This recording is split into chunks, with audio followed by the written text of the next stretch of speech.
to this interview series. My name is Christina Theodoraki. I'm editor of Small Business Economics and Entrepreneurship Journal, and I have the great honor to interview today David Audretsch, who is the editor-in-chief of Small Business Economics and come from the University of Indiana in Bloomington, and also Antje Fiedler from the University of Auckland in New Zealand.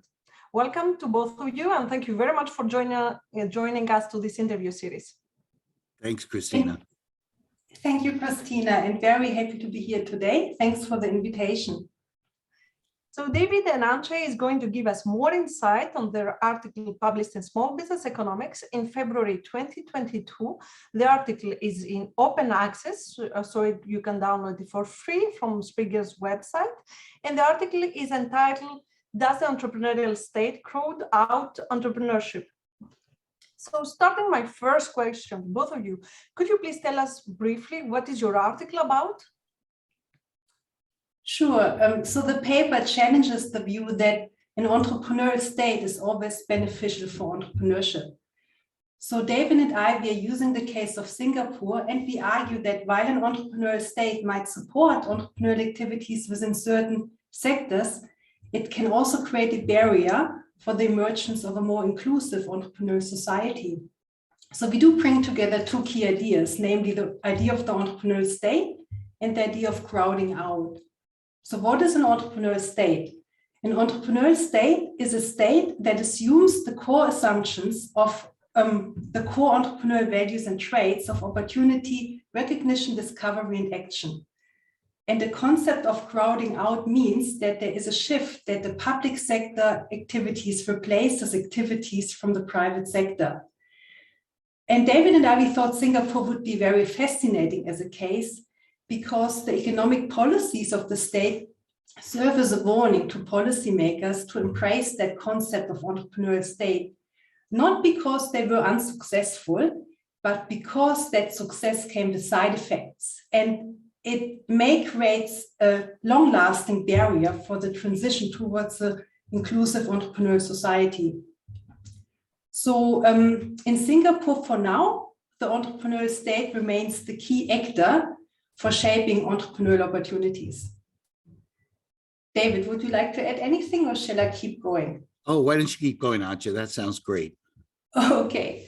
So what we have done in this paper is we have focused on three key areas for economic growth and entrepreneurship, and these are capital accumulation, knowledge accumulation, and human capital. First, if you look at capital accumulation, the investors in Singapore really prefer to support entrepreneurial ventures that are operating within the focused areas of the state. And this is because the state somewhat de-risks investment in these areas. Often the state would also co-fund these ventures or do other supporting activities. But what does it mean for entrepreneurs who are operating outside of those key areas is that it can be quite hard to get external funding, and they often have to rely on investment from their family and friends, which makes it very hard to build a venture outside of the core activities. If you think about knowledge accumulation, as people may know, in Asia, we often have seen a growth model that was based on knowledge spillovers from foreign capital. So we had a lot of large multinationals entering Singapore, and that was very successful. But nowadays, for that transition towards an entrepreneurial society, Singapore really hopes that it can encourage more endogenous growth, and you can, in a way, encourage knowledge spillovers from local institutions to local entrepreneurs. But as we have seen in our analysis, this remains very hard. And the growth model still relies on exploiting knowledge and R&D provided by foreign multinationals. And the local innovation activities have been crowded out. So there's still a high dependency for knowledge spillovers from foreign actors. And that is probably a barrier for that entrepreneurial society, as we argue. And then finally, if you think about human capital, so I just want to give some examples. It's very hard to create an entrepreneurial mindset within Singapore. Look at the schooling system. So the schooling system is on top of the OECD. It's really remarkable, and they have a focus on STEM subjects. but it's also very competitive and exam focused. And for the students, there is a true fear of failure. So there was that one report that said that students fear more to fail exams rather than that their parents would pass away, which is very sad. And that really high competitiveness in that schooling sector really stifles creativity and also makes it hard to do that, very popular concept in entrepreneur where you kind of try things, fail, stand up and pivot and try something new. But also if you think about the vision, where do people want to work after they have graduated? So they prefer to work for the state, but also for large multinationals. And entrepreneurship doesn't really have a very high status in society. And I share one anecdote that is not in the paper, and that goes to the Singapore firm Grab, which is one of the unicorns that has actually moved from another part of Southeast Asia to Singapore. But there was a worry for the government that young people would become Grab driver, which is our Uber. And they introduced the law that people under 30 should no longer participate in the gig economy. So you can see that can also be a barrier for entrepreneurial ventures who are outside of these core industries.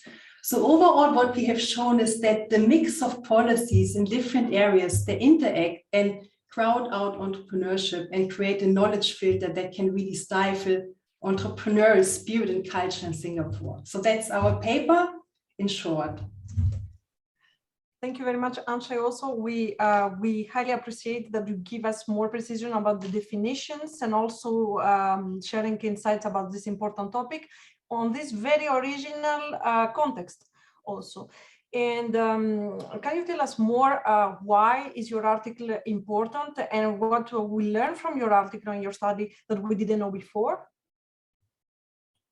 Sure, Christina. I think what we do provide perhaps a more balanced view on the benefits of an entrepreneurial state. So recently you could see there was a lot of endorsement that states should become more involved in the process of discovering and directing entrepreneurial opportunities.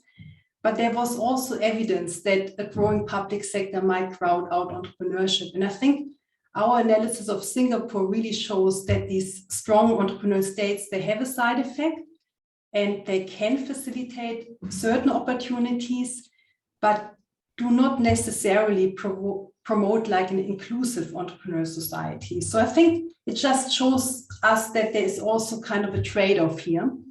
And ultimately, as a policymaker, you should be worried about embracing that concept fully.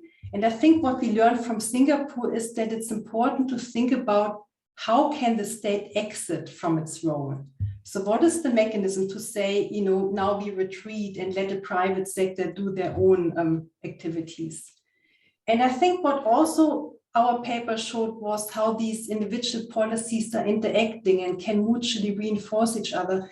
So if you maybe have a strong state involvement in one area, on its own, it could not be a big problem. And we can't really say that for Singapore because it goes beyond our paper. But our paper certainly shows it's that coordinated policy mix that create that knowledge filter for society. Definitely. I read that also will also like to know what was the very early beginning.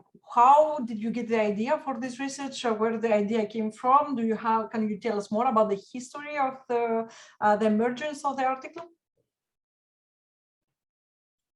Sure. So I have been fascinated by the Asian region since I started my postdoc at the New Zealand Asia Institute. And as you know, the economies in East Asia, they have achieved a remarkable catch-up with regard to economic growth. So some people have called it the Asian miracle. And it's very distinct for that region. So I was just interested to understand the dynamics. But then, as David would know, in these areas, there's also a little bit of a challenge to encourage entrepreneurship because of the strong state. So because of those FDI and reliance on foreign knowledge, it is kind of the transition is very difficult to encourage private entrepreneurship. And I think Singapore is a very fascinating state because it was one of the poorest countries in the world and has now one of the highest living standards. So it was just a perfect context to. That's right.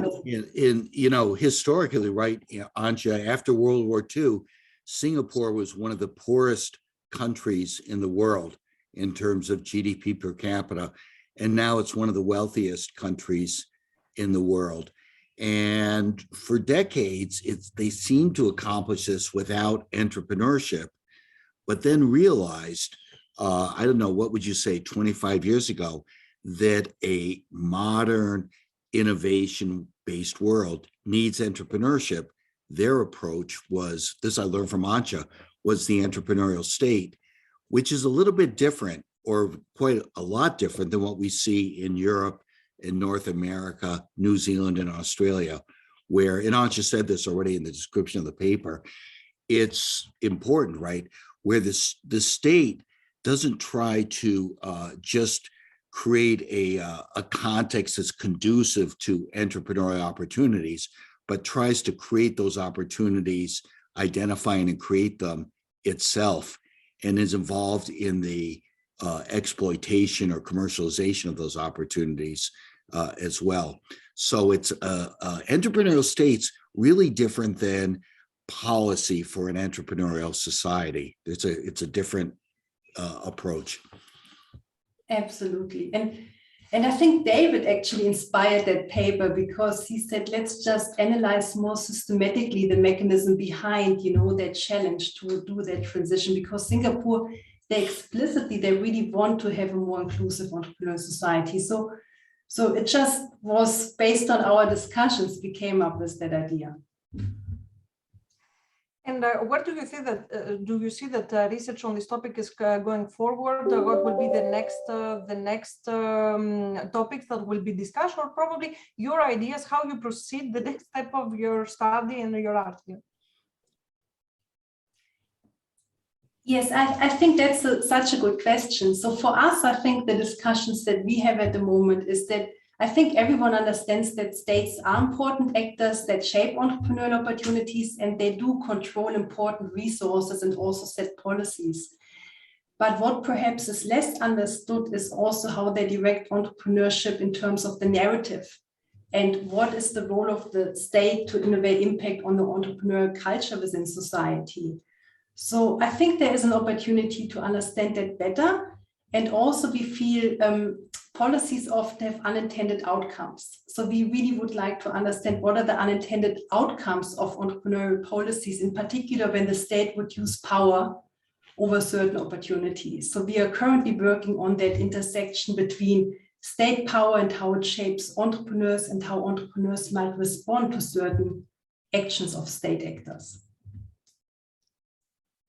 Great. And my last question is related to how we can apply now these results. Do you have any suggestions, any advices, or advices for policymakers or entrepreneurs, how they can use your findings to improve their activity, or probably new laws or context? Yeah, great question. Yeah. So for the entrepreneurs, I think what is perhaps interesting is just that context. I think Singapore is a great place for entrepreneurs who are operating in certain sectors. So if there is a fit, they could move to Singapore, and there are also visas for them that they can, in a way, easily come to Singapore and take advantage of all of those opportunities created by the government. But then there might be entrepreneurs who think it's not the place for me, and they should vote with their feet and maybe find a better context for their endeavors. So I think as an entrepreneur, you can become a global citizen. You're not bound to a place, and it's important to find a context that fits your vision. That would be one advice. David, would you? Oh, Antje, you just, this happens a lot when Antje and I talk, I hadn't thought of this before. But we know that there's a tendency to read about global rankings, national rankings of entrepreneurship. So, for example, we know in the United States, Silicon Valley always ranks high. We know in Europe, London, Berlin, Munich always rank high, the entrepreneurship. But you know what you just said, that insight, it's a little bit naive or misguided to generalize about entrepreneurship as if it's one homogeneous thing, because what you're saying with an entrepreneurial state, which is probably more prevalent than most of us think about. That is, there's an element of entrepreneurial states in many countries that it is conducive to entrepreneurship in certain kinds of sectors, industries, types of activity for certain types of people, but is actually not conducive elsewhere. So rather than ask which countries are the most entrepreneurial, we always see that in the Economist and the Financial Times and in the Gem, bless their heart. You know, we know they, but rather to ask, it's more nuanced. It says it may be certain kinds of sectors, certain kinds of entrepreneurship, certain contexts, either countries or regions may be very high, but very low in others, which makes it more difficult to generalize and really highlights the need to understand the particular context. I think that's what I learned from Antje, who knows a lot about Singapore, and that knowledge of the particular context makes all the difference. Thanks, David. And I think there's also an interesting, perhaps, a lesson for policymakers. So, as I have said very early, is that there is kind of that transition. It's very difficult to have a strong state and then create that inclusive entrepreneur society. And I think it's related to a topic that is also close to David and my heart, you know, where we talk a lot about freedom and democracy. I think there is that fine balance between setting incentives and entrepreneurial freedom. So if policymakers, if they really want to become very involved in the process of opportunity discovery, they may unintentionally suppress wider activities and creating a thick knowledge filter within society. So they do have to understand that, you know, when they tilt the table through certain policies, there will also be some side effects. And I think it's an important, you know, lesson to be aware of. Antje, don't we in the article refer to the paradox of the entrepreneurial state? Or is that another article? I get confused because the paradox is exactly what Antje just said. By trying so hard to spur or incentivize entrepreneurship, the state actually ends up with a little bit of the opposite unintended effect by making people more risk adverse and fearful of creating or taking advantage of opportunities outside of the targeted priority areas for entrepreneurship. Definitely. Thank you very much for sharing with us your insight. Any last comment probably you would like to share, or probably an advice for the readers that is going to read your paper? I just hope that people will enjoy the paper and find value in it, and that the paper might spark some interest how the efforts of states, you know, influence entrepreneurs within a certain context. So thank you so much for having us, Christina, and for that kind invitation. I enjoyed being here and really appreciate your time. Yeah, thanks, Christina, and thanks always to my co-author, Antje. I would like to thank you both because it was a very insightful discussion and a very insightful paper and study. So I'd like again to encourage our readers and fellows to download your paper from Springer's website in open access. And thank you again. And I invite them to come back to you for any comments or suggestions. Thanks, Christina.